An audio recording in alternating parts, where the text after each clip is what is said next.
All right. So since we're on the topic of Black History Month, right? I want to talk about this Maroon warrior Solitude, and also come to find out that she was pregnant the entire time while she was at war.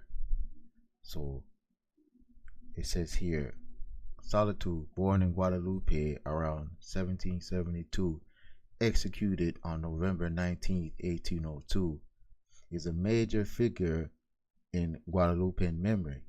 Although the historical records concerning her are incomplete, she would be the result of a rape of her mother by the sailors of a slave ship, allegedly.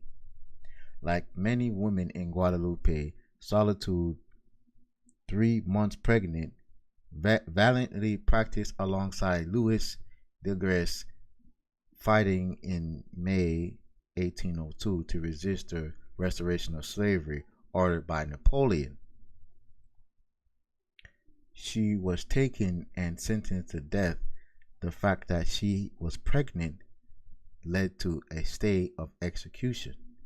She was hanged only after the day of her delivery on November 19th, 1802, so that her child could become the property of a slave owner, allegedly.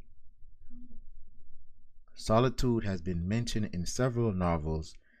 It is unfortunate, however, that the, the epithet mulatto is most often attached to its name.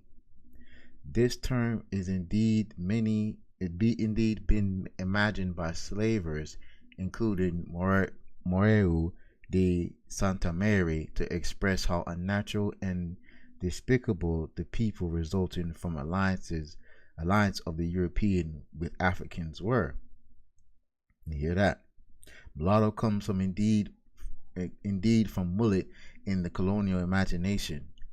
The mulatto was of the product of projection of a horse, the European, with a donkey, the African slave. Disrespectful. Mules, as we know, are sterile. The term mulatto, which was used only by slaves and settlers, was extremely offensive and contemptuous. It is therefore rather distressing that a proud fighter like Solitude became the ignorance of those who believe to do well, of the perversity also of those who know, has passed to posterity under the epithet "we can no longer racist in slavery."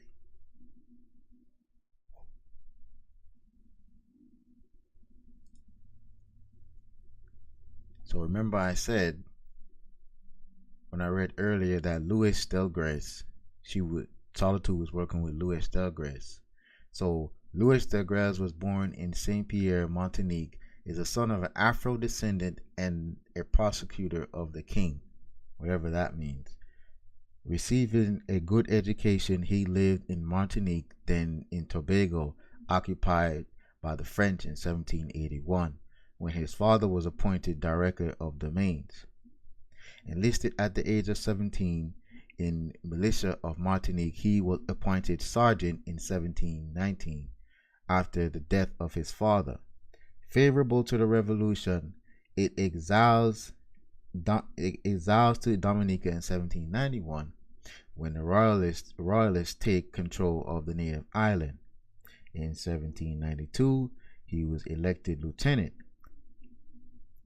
Captured by the British in February 1794, he was held prisoner but repatriated in May to Saint Malo. Sent in 1795 to Guadalupe, then to St. Lucia to fight the English. He was seriously injured on April 22nd for taking a Mount Rabat following fierce fighting and having hoisted the tricolor. He was appointed captain on June 25th, 1795. In St. Vincent, to fight against the English at the end of the commando party from Guadalupe, he made his alliance with the Black Caribbean, allegedly Joseph Charter, the Garifuna. population of Afro descendants and Amerindians, allegedly. He retired by the enemy in June 16, 1796. He was again deported to England, Portchester, and did not benefit from an exchange until September 1797. He stays in Le Havre, Rouen, then on the island of Aix, accompanied by Malgalore Pelagie. He returned to Guadeloupe in 1799 after a leave in Paris. On July 27, he was appointed acting commander of the Barreau Basset-Thiers in 1820. After dismissal of Captain General Lacrosse, the Tereres joined the rebel officers. So basically, this guy is like the Toussaint Overture of Haiti. Sorry if I butcher these names because these are not English names or French names. But basically, yeah, this that warrior, that she's definitely a warrior. She was working with him, so that means she was working with the Garifuna as well. She may or not be African. Maybe she is, maybe she isn't.